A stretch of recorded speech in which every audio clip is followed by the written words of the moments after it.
ప్రధానమంత్రి కిసాన్ సమ్మాన్ నిధి ఒక రైతు కథ. ఒకప్పుడు తెలంగాణలోని చిన్న ఊరు వెల్దుర్తి. ఆ ఊరిలో రైతు రామయ్య జీవించేవాడు. అతని వద్ద 2 ఎకరాల పొలం మాత్రమే ఉంది.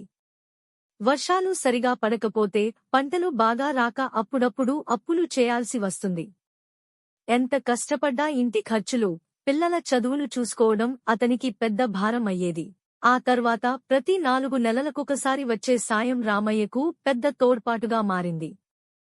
కొన్నిసార్లు పాఠశాల ఫీజులు చెల్లించడానికి, పిల్లలకు ఇంటి అవసరాలకు ఆ డబ్బు.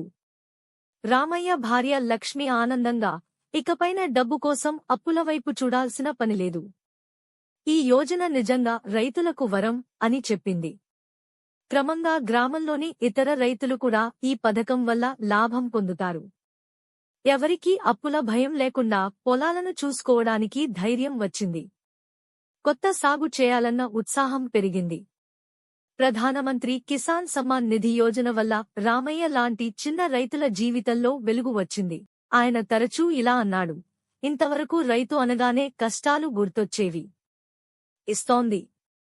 అలా ఒక చిన్న రైతు కథ ద్వారా ఈ యోజన లక్షలాది మంది రైతులకు ఉపయుక్తమైందని తెలుస్తుంది.